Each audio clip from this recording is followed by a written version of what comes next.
There is something inside you, it lives within you without your permission and runs your life. Not a trauma, not a habit, not a belief, something older than all of these. And the terrifying part isn't that it lives inside you. The terrifying part is that you've been convinced you are not it. Carl Jung called it the shadow, but that word makes it seem manageable, poetic, safe. It is none of those things. This is the part that society slowly removed from you throughout your entire childhood. And on the operating table it didn't die, it went underground. And underground it has been quietly making every important decision in your life ever since. Today I'm going to show you exactly how to find it. How to test for it in the people around you. And then the part most people aren't ready for, how to find it in yourself. The weapon I'm about to give you is a double-edged sword. If you're here only to use it on others, leave now. Because if you can't use it against yourself, you can't use it against anyone else.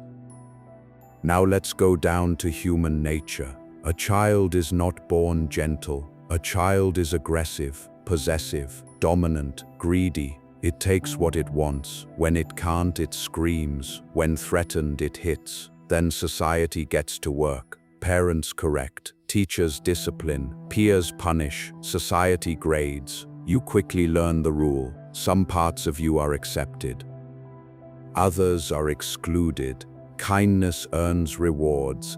Anger is punished with isolation. Cooperation earns rewards. Dominance is punished with suspicion. Ambition earns praise until it threatens someone. Then it's punished with hostility. So you make a decision, not consciously, but you make it. You choose which parts of yourself are allowed to be public. The rest, you bury them deep, dark, into a silent underground cemetery. And eventually you forget they ever existed. This isn't evil. This isn't weakness. This is what surviving inside a social structure requires. But what no one told you is this. But never forget, everything buried without dying will one day rise again. Your jealousy, your anger, your greed, your capacity to dominate, your willingness to break the rules when you're in danger. None of it was resolved. It was relocated underground, and from underground they began to rise. Most people operate under a fatal assumption, the assumption that rejected impulses are resolved, the assumption that if you decide you're not an angry person, the anger evaporates. This is the psychological error with the worst consequences a human being can make. Nothing disappears. Every impulse you refuse to accept goes underground, and it doesn't stay underground. It rises into disproportionate reactions you can't explain afterward, into the people you judge most harshly, the ones carrying exactly the qualities you buried in yourself, into the decisions that destroy you, reactions given by a part of your conscious mind that never approved. These are the work of its resurgences. Jung called this projection. The parts you refuse to see in yourself become the parts you see everywhere. Because your eye searches for them. The anger you deny becomes the self-righteous reflex you see in others, that anger you disconnected from yourself. The ambition you buried becomes the ambition you resent in others. The greed you suppressed becomes a greed that wants everything, and suddenly you are surrounded by enemies, by villains, by people who seem to harbor the very things you claim not to be. Stop, you're not seeing them. You're only looking at yourself in a mirror. Jung wrote something most people completely misread. He said the most dangerous individual is not the criminal, not the tyrant. The truly dangerous one is the individual who denies what is inside them, because that person is blind, and blindness is where real destruction begins. The man who knows he carries anger can manage it. He can choose when to use it. He can choose when to hold it. The man who believes he has no anger cannot manage it, because you cannot control what you cannot see. The man who knows he is capable of cruelty will watch himself. The man who believes he is incapable of cruelty will justify it and call it justice. This is the shadow's most productive weapon. The more you deny, the more completely it controls you. The more honestly you confront it, the more control you reclaim. History is not full of monsters who knew they were monsters. History is full of monsters who were absolutely convinced they were heroes. Now we go somewhere practical. You cannot wait for a person's shadow to be exposed during a crisis. In a crisis, even a coward can perform 5 minutes of courage. Even a predator can be generous when there are spectators. Every person needs something in order to manage what's inside them. You need what psychologists call thin slice moments, small, fast, unguarded. Now about the mask people wear to conceal their personalities. To help you understand whether someone is wearing a mask, I'm going to show you 3 fractures. These are signs to help you understand whether the person in front of you is manipulating you. The first fracture is micro-denial, the subtlest signal and the most violent. How does a person react when you say no to something that doesn't matter? Test this tomorrow. Wait for someone to ask you for a small, insignificant favor. Then say no, calmly, without a long excuse, without apologizing. I can't do that right now. Then stop and watch. A person with a healthy inner world will process this in a second. It's data. They move on, but someone whose shadow is running them, first their smile freezes. The light in their eyes goes out. A cold flash crosses their face before the social mask catches up. Paul Ekman described it this way. He called it a micro-expression, involuntary, triggered by the reptile brain just before the performance system intervenes. But immediately after that micro-expression, they quickly recover. Oh, of course, no problem, but you saw it. That flash was not a bad mood. It was the soul revealing its sense of entitlement. A manipulator does not experience you as a separate human being. They experience you as a function, an extension of their will. When you refuse to move on command, that is not a preference they respect. It is a rebellion they register. If they can't digest a trivial refusal, what happens at a major refusal? If a boundary that costs them nothing triggers anger in them, what will they do at a boundary that costs them something they truly want?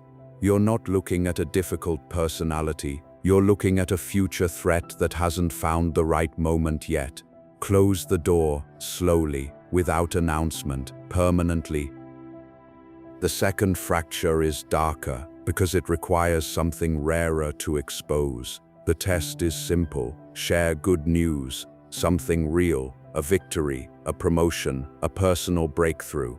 Share it with genuine joy, without downplaying, without minimizing. Then stop listening to the words entirely. Words are cheap. Anyone can rehearse the right reaction. Watch the thin slices. Does the smile reach the eyes? Or do the eyes stay flat while the mouth performs? Is there a micro delay, a pause before the celebration begins? Do they return to themselves within 30 seconds? Or do they offer a poisoned compliment? Things like, "Did you get the deal? I was surprised they'd accept you at your experience level. You look amazing, almost like your old self." This is a silent funeral. They are mourning. Your success held up a mirror to their stagnation, and they're blaming you for what they saw in the mirror. What Jung refused to state plainly, though most people know it, closeness creates unconscious competition. The people closest to you have the most to lose from your rise. A person carrying buried jealousy, buried inadequacy, buried shame about their own stalled growth does not truly celebrate you, does not rejoice for you. The mask will try, but the mask slips in the silence before the performance begins. If you see your silent funeral, confront it. Dim the lights. Stop feeding them your victories. Give them the version they can digest, struggling, uncertain, flawed. Watch what happens, watch the warmth return, watch the energy come back, Watch them become helpful, lively, close again. That warmth is the proof that they were manipulating you, that they were never your ally, proof that they were your rival, and they hid the scoreboard from you all this time. Now you see it. The third fracture requires no preparation, you just need to know where to look. Watch how a person behaves when they have unchecked power over someone who cannot respond, not under a spotlight, not in a crisis, in a small, inconsequential, anonymous moment. The customer when something goes wrong, the driver when someone walks too slowly, the boss when a subordinate tells them something. What do they do with it? Jung had a precise observation about this. The shadow doesn't destroy openly. It finds windows of impunity, moments when what it does costs nothing.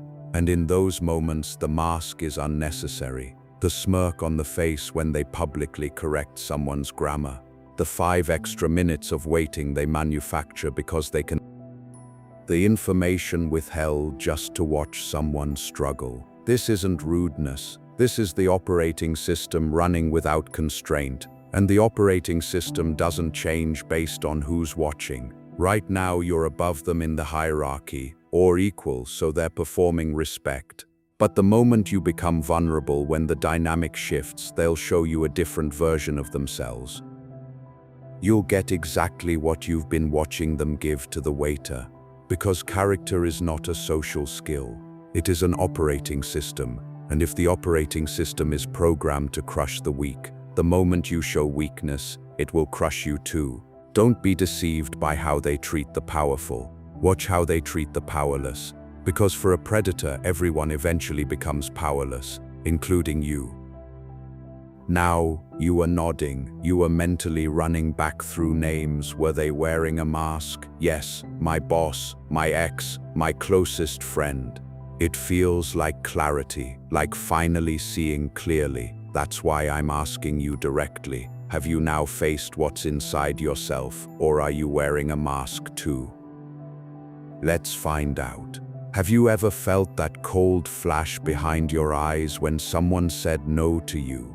Have you ever felt something quietly pass through you when someone close to you announced a victory? Have you ever used a small amount of power, a position, an advantage, a moment spent in superior status to make someone feel smaller than necessary? If your answer is never, you are lying to yourself, because the person who has never felt any of these is not enlightened. They are not looking, they are blind. The shadow does not skip people, it lives inside every person without exception. The only variable is this: some people are possessed by it, others have made it conscious. Jung believed the goal of psychological development was not to destroy the darkness, it was integration. Integration does not soften you, it makes you dangerous, because for the first time you are acting with full awareness of what you are capable of. You can see the impulse before it moves.